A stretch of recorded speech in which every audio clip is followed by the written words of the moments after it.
Hello.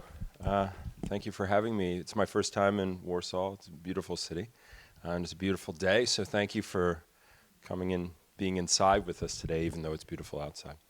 So just a couple quick things before I kind of dive in.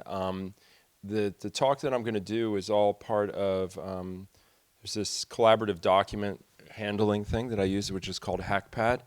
There's a couple things here that it'll be a resource that I'll continue to build upon. You can find it here, bit.ly, bit.ly/LDS 2015. Okay, and I'll continue to add to it, but my whole presentation is there. All the resources, all the links are there if you're interested.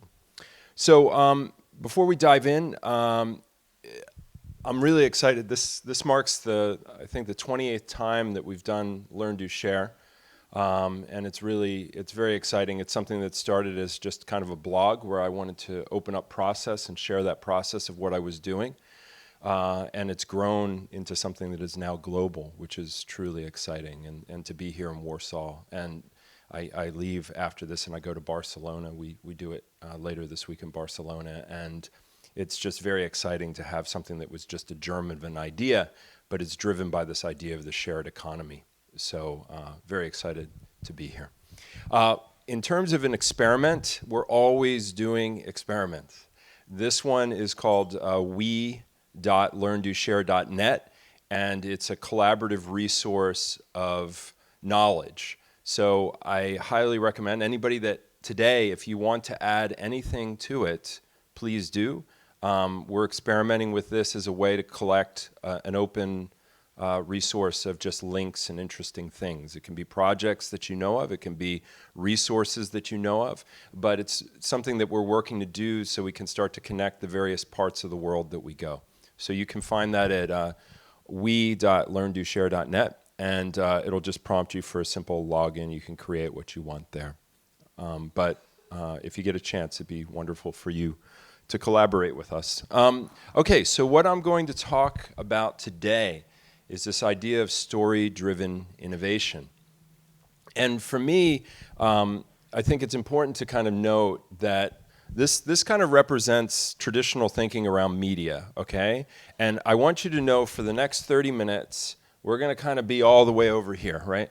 So see where that little dot is? We're going to be outside of the box of traditional thinking. So I'm going to be way out there, okay? But I'm going to point to the reasons why, and this is all about innovation, and so I'm going to share with you a lot of the things that I've been working on and some of the things that I've found and some of the things that I've learned over that time. So first and foremost, I'm a storyteller. It's funny because I used to identify myself as a filmmaker, but then I started to realize I wasn't necessarily shooting on film as much anymore. I wasn't exhibiting on film, and I wasn't cutting on film. So why was a medium defining who I was?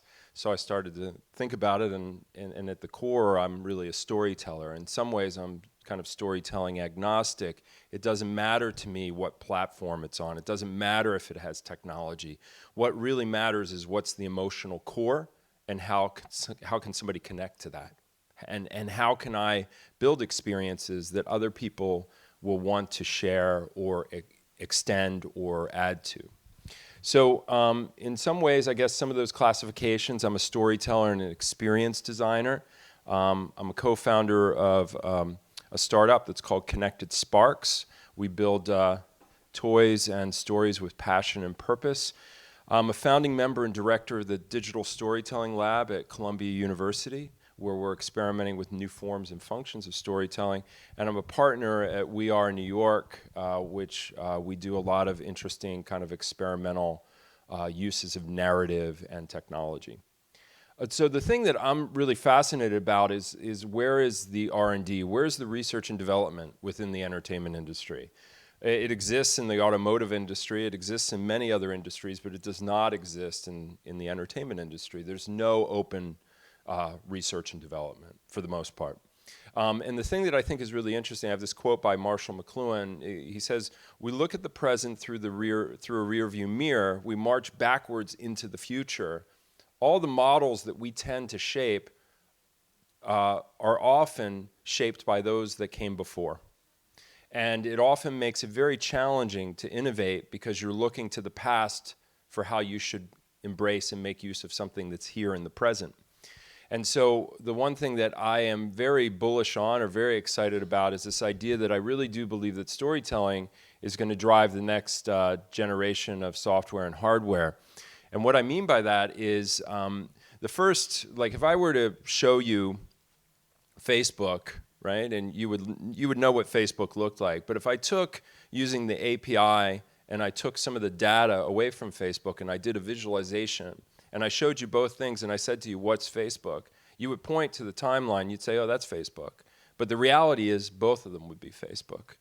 I think the thing is a lot of the times people look at technology and they look at it very literally and they think that that's the only way that you can use it. They think the way that it's been placed in front of you is how you have to use it. And so this first generation of a lot of the social side, you know, in terms of whether it be social networking, social media, so forth and so on, it was built by programmers and engineers. But what's starting to happen is there's a movement where story is starting to help to drive some of those next hardware and software innovations. And I'm going to show you some as I talk today. But everything kind of has like an origin story. Like I'm way into Joseph Campbell, I'm way into the hero's journey, and I wanted to just share briefly kind of my origin story because I think it helps to give context as to what we're going to be talking about here today. I came up as, I crewed and I came up and I worked through the entertainment industry. I worked in commercial production. I was a director, producer, cameraman, DP, so forth and so on. And one day I was sitting in Penn Station and I had a magazine. I saw a magazine. There was an ad for a card, like a card that you could put into your computer. It's going to sound so crazy now because at that time, this is almost 20 years ago. And I was sitting there and I thought, wow, that means that I could actually edit on a desktop computer. Now it's so novel you can edit on a phone, but at that time it was a really big deal. And I thought, wow, this is really interesting. That's a reason to have a computer. So I went off and I taught myself as much as I could learn about building computers. And a friend and I, we built a computer and we made a movie that was called The Last Broadcast. And our goal was to try to make it for nothing. But when we totaled up all the receipts, it came out to be $900. So it was a high three-figure budget. And so with that, started this whole interesting process where we went forward with this project, and we made it for $900, and because of that, we just turned down, I guess we kind of thought about it differently. We could have buried it in the backyard, you know, and it wouldn't matter. We were just incredibly naive about the process of what we were doing, and that was a wonderful thing. Being naive, we didn't realize what we couldn't do. And so we went blindly into the future, and we were like, of course we can do it. Of course we can we can make this film on our desktop computers, even though it took 85 days to render it, right? 85 days to render the movie. And then we were like, okay, well, at that time people wanted you to make prints of things, and it was $30,000 to $60,000 to make a print. But why would we make a print of something that we made for $900 to put it on film? So then we were like, okay, well, how can we show it? And so then that's where, at that time, we learned about digital light processing, which was a chipset that was going into projectors. Probably the projector here has it.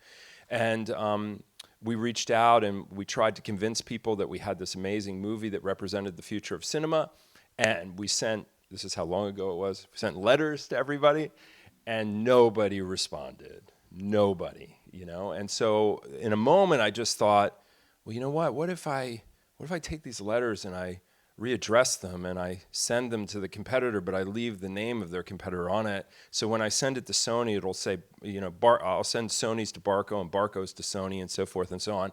And so I did that, and all of a sudden the phone rang, and we ended up with a projector anywhere in the world we wanted for like 2.5 years. So what we did was we took it to Sundance, we took it to Cannes, and we started to break the permission-based culture that existed in terms of the debt leveraging that was going on, and we opened it up so more people could actually make work. We turned down studio offers for that film. It went on to gross over $5 million, and we innovated and did the first all-digital release of a motion picture.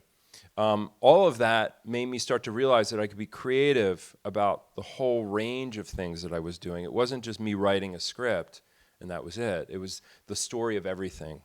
It was like I could be creative in the business. I could be creative in the way that I put it out into the world. I could be creative about what I put on screen. And so that was like a really big epiphany moment for me. And as I kind of move forward and I jump to the present now, I have a design challenge that I am trying desperately to figure out. And I'm a big fan of design thinking. I'm a big fan of creating design questions and using them as a way to guide the teams that I work with, because I often work with teams that know software, and then I work with teams that know story. And there's a huge gap between there, right? There's a big difference between developing software and developing a story. And so the design challenge that I've been working on, and the work I'm going to show you kind of touches on it, is how can we harness technology to evoke empathy and emotion while at the same time enabling an intuitive, invisible, and fluid storytelling experience for the audience. So there's a couple different ways that I've been playing with this. One is I'm really interested in things that can be local and global at the same time. I'm going to give you an example that I did that was part of the Sundance Film Festival. It was part of the Sundance Labs. It was called Pandemic, and we built a simulation that ran for 120 hours that allowed people to step into this fictional pandemic all throughout Park City, which has about 40,000 people come to Sundance every year. We established kind of this massive undertaking, and if I look at this now, I could do it without all these things, but at the time I wanted to try as much as I could. I wanted to put it all out there and see what worked and what didn't work. I wanted to test it and break it. And so the project, basically the way that it worked was, at the center of it was a short film that we day and dated, which means that we released it simultaneously in a variety of different places. It was in living rooms. I guess it was about 20 million living rooms in the United States. It was on the YouTube screening room. At the same time, it was on the mobile app for the festivals. So when you saw YouTube and Facebook and Twitter, you also saw Pandemic, and you could go to it through that. It was also in theaters because it centered on a short film, which you can actually see here if you get a chance. But the short film told the story about a boy and a girl who were coming to terms with the fact that their mother had contracted a strange virus, and they weren't sure what to do. Do they stay with her? Do they kill her? Do they leave? And what we did within Park City is, for those who weren't there, like online, what they were able to do was they were able to remix assets, because we hid 50 bottles of water and 50 golden objects all throughout Park City, right? So that it was hidden all throughout Park City. But the only way you could find the location was by remixing assets online. So people all over the world were remixing these assets, and when they did, it unlocked the geo-coordinates of where these things were hidden. In addition, we built, it also unlocks some phone numbers, and I'll get to that in a moment. We built a center for disease control, like a kind of a room that you could walk into that was constantly changing, right? So it had a surface table in the center, so you could manipulate the room. It was pulling from anybody that was ever searching for a pandemic, like what was the top searches around pandemics from Google. It was pulling in all kinds of data of what people were finding out in the field. If somebody tweeted with a certain hashtag, that would save one life. If they found like an object, it would save like 100,000 lives. So all this activity was happening. So when you walked into this room, it was constantly evolving. So it was very much this generative story. Meanwhile, out in the street, I took 50 Nexus S phones at that time. They were NFC phones, near field communication, which meant that if you got near something, you could tap it or get close enough, and it would launch media. So I gave these phones, and I sent them out into the wild with like hand cranks in these biohazard bags, and didn't really explain what they were. So they started to circulate all throughout Park City, and all of a sudden, you can imagine what happens is somebody remixes elements online, unlocks the geolocation of this hidden object and a phone number. They immediately call the phone number. This bag rings. Somebody's holding it, and the phone's ringing. They answer it, and they're like, hello? And somebody's like, oh my God, I can't believe you answered the phone. I know where everything is. You have to listen to me. And they were totally confused by this.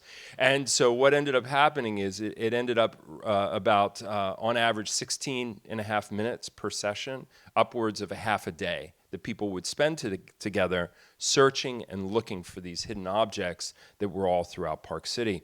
Now, if you happen to find one, the person on the other end of the line would guide you to it, you find it, and then you bring it back to that Center for Disease Control, and they would tell you to set it down on that surface table. And when you set it down on the surface table, the whole room would change.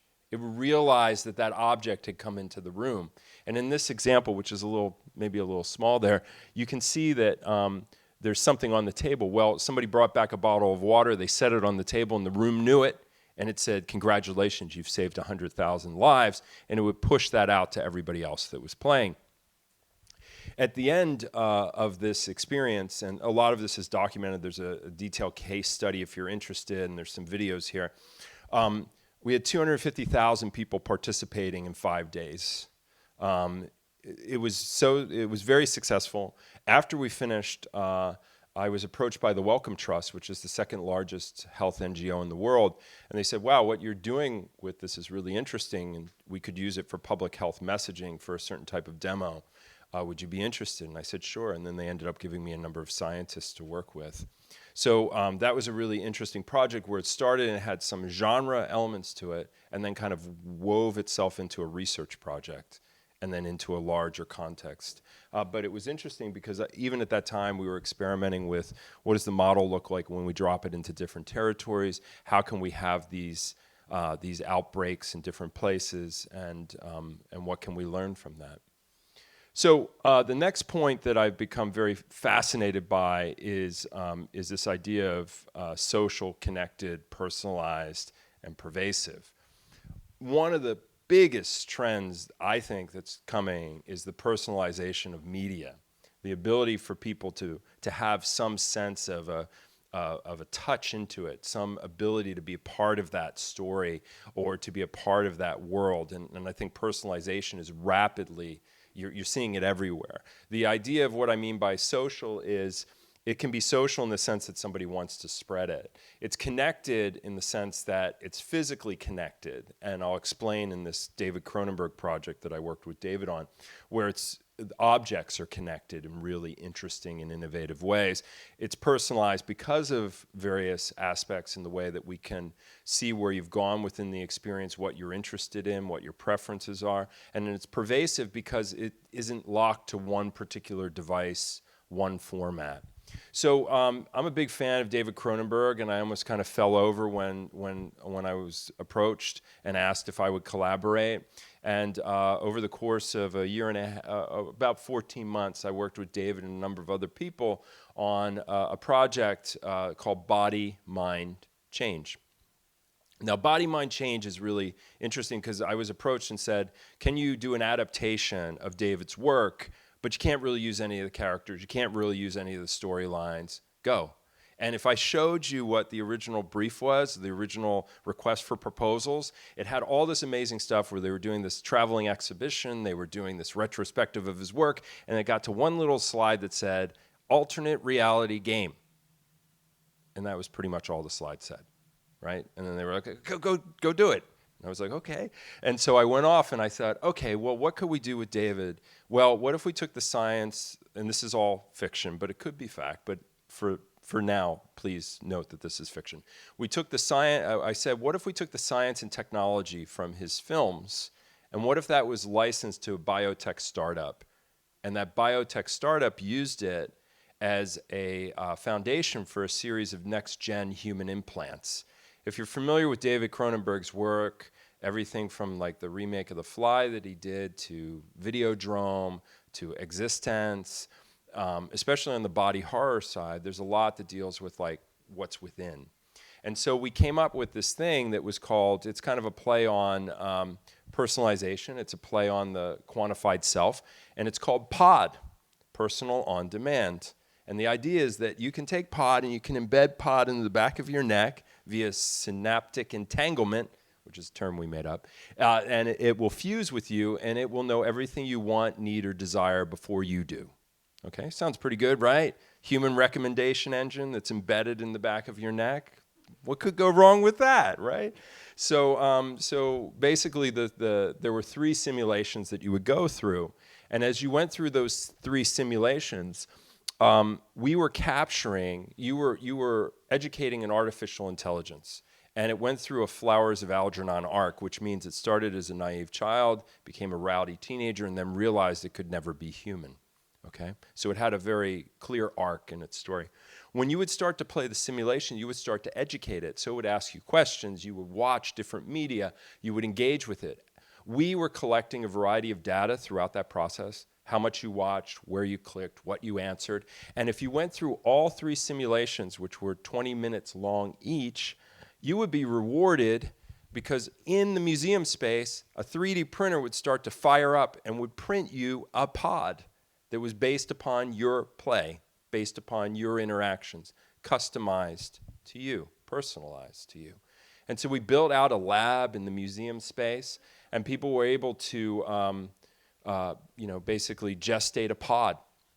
When it came time and we finished the first wave of this, people flew in from all over the world to claim a little hunk of plastic that was printed that was theirs, which to me was like amazing. It was like a storytelling object. It was something that did not exist prior, and it was based solely on their interaction within the story. There's some more about this if you want to check it out, and we've been building out a VR experience around it that's really cool too, which is about to launch as well, and there's some stuff here about that if you're interested.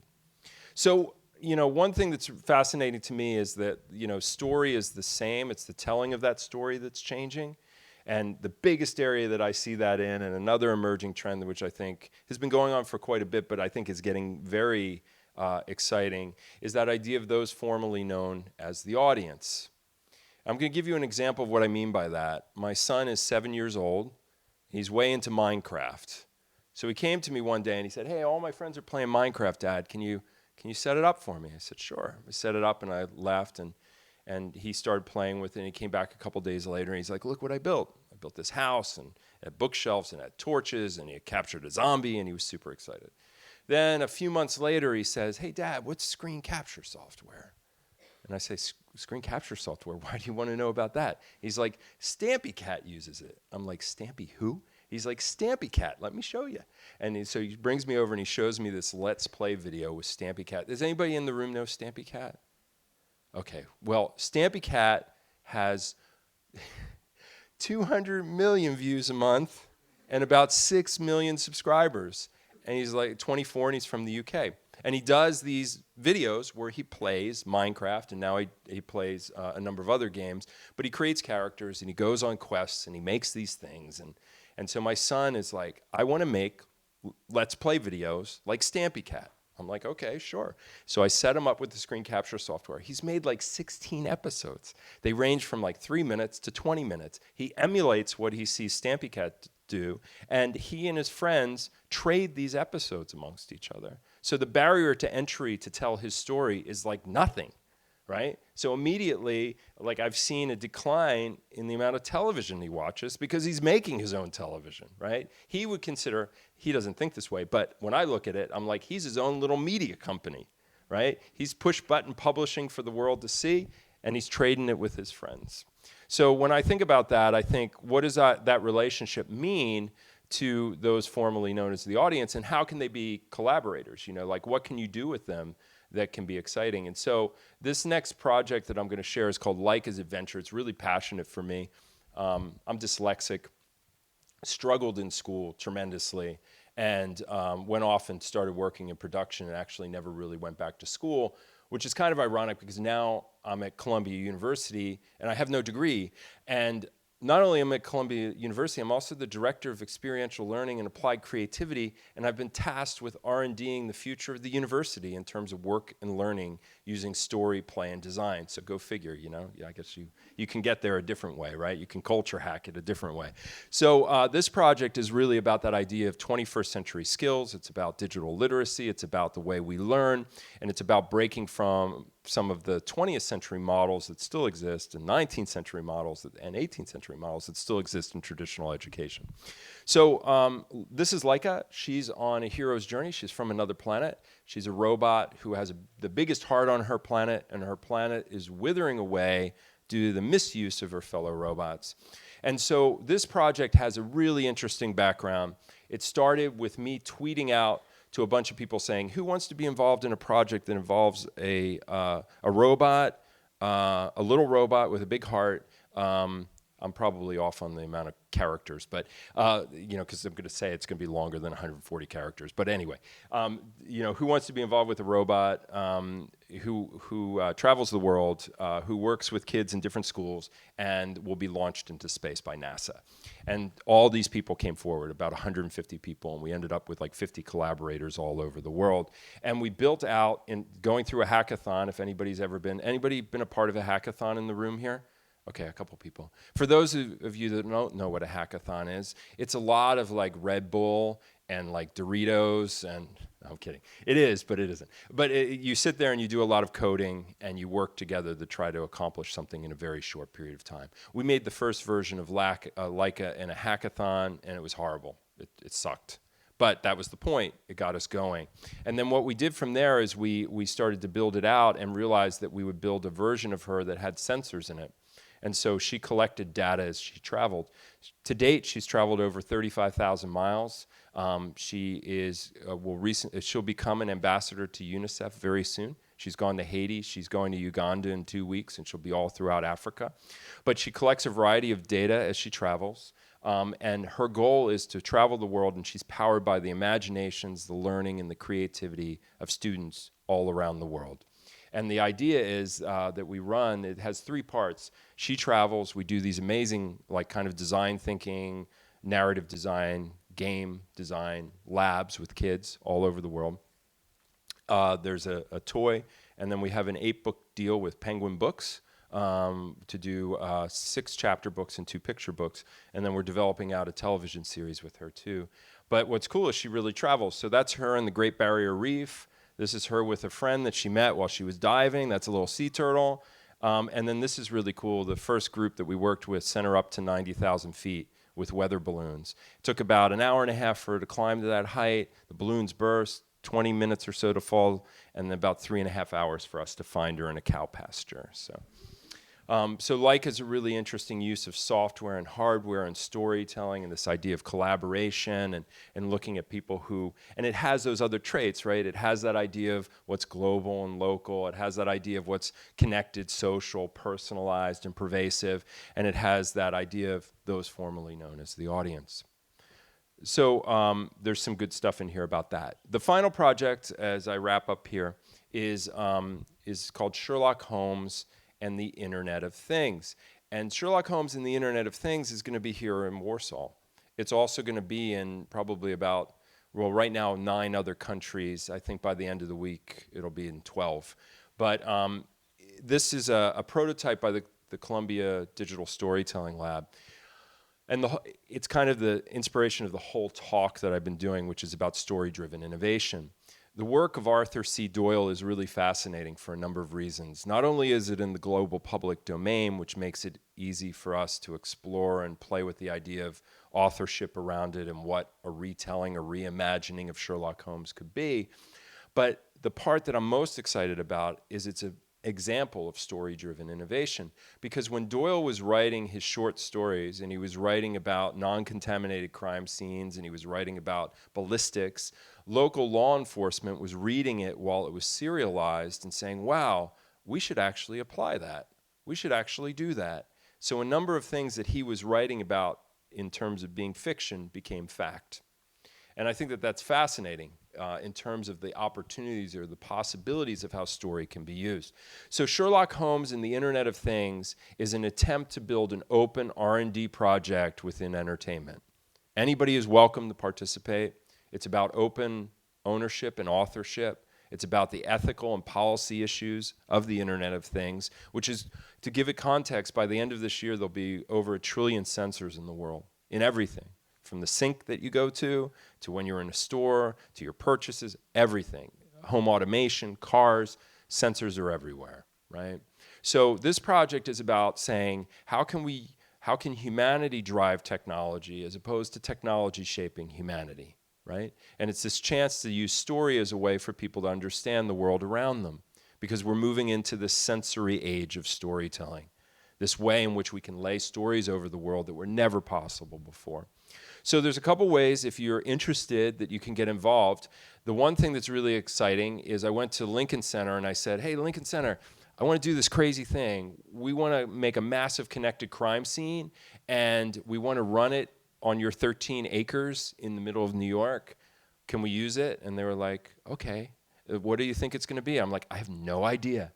And so for the last 9 months, we've run meetups in New York and in Los Angeles, and we're starting to run them all over the world to experiment and to build something that will be a massive connected crime scene where you'll be able to move through, it'll be pervasive, but then there'll be objects that are connected to it from all over the world that alter what happens at Lincoln Center. So there could be something here from Warsaw that changes the course of what happens there and vice versa. So we have this playground, this sandbox, which is Lincoln Center. From all the screens that are all throughout the facility, we can use them, we can do anything that we want. And then it also connects into the meetups that we're doing in various places around the world. And then there's a really cool, I don't know if you guys have the term here, but a massive online open course, a MOOC, which is common in academia. We're doing it so it's a massive online, offline collaboration. And it's free, and it's open to 250 people. You can find all the information here, but we want storytellers, game designers, makers, hackers, and others who want to reimagine the world of Sherlock Holmes. So you can apply now if you're interested. We have people applying from all over the world, but it's free. It'll run for 10 weeks, and it goes up into the Lincoln Center part, and it's taught by 3 of us. I'm teaching the narrative side. We have a world-renowned game designer who's teaching the game and play side, and we have a prominent design thinker, futurist, who's doing the design thinking side. So that you can find that all at sherlockholmes.io. That's sherlockholmes.io. So there's some other resources here that you can find within the HackPad. I included this book that was a lot of fun that I wrote. I wrote it all on Twitter. Wrote it in 140 characters. It's all these really wonderful design things that I've been working and thinking about for like 20 years. And I did it as an experiment in scarcity and abundance, because I think that's a really interesting area. What does it mean to have scarcity in a digital world, and how can it be abundant at the same time? And so this book was an experiment, and I'll leave you with this. I was approached by a major publisher to write a book about story and design, but I felt like the publishing deal was pretty lame, or wasn't good. So I said thanks, but no thanks. And so I went and I thought, oh, well, you know what? I'm going to write it in Twitter. And I sat down and I wrote it in 140 tweets, right? So it's like these little haikus. And then I was like, okay, I'll never release it digitally. I will turn it into a book. And so I made 140 copies of that book. And then I sold those books for $140, right? But I included 30 minutes where I would talk to anybody that bought the book. And that was the best part of the whole thing. I've talked to people all over the world. And so this little experiment all of a sudden started to allow me to put my fingers on the pulse of storytelling around the world at the same time that people were paying for the book and I was talking to them. It dwarfed the advance that the publisher was initially asking me for. So it was really interesting in terms of an experiment, just to play, to say, okay, hey, that doesn't work for me. Why don't I try something else? And so I think that's a nice way to end today, because that's really what Learn, Do, Share is all about. It's a very unique thing. This is a free event, right? It's always been free. And there's a reason that it's free. It's free because we hope that maybe in some way, and we've seen this across 27, 28 other different times, where people have come together and made really amazing things together, right? It is intended to be a gift, and if you find anything valuable today at all, the only thing we ask is that you share it with somebody else. And that's really what it's all about. But this is meant to be a sandbox, a playground, where we're able to experiment with what the future of story can be, what participatory culture can look like, and how we can break from certain things that have, in the entertainment industry, have been permission-based culture. It's been very much a top-down process, but now it's bubbling up. And it's not to say it doesn't work both ways. It can. And so this event is really about us experimenting with ideas, sharing things, and being open about what we're making. So I want to thank you all for having me, and I'm super excited to be here in Warsaw. Thank you very much.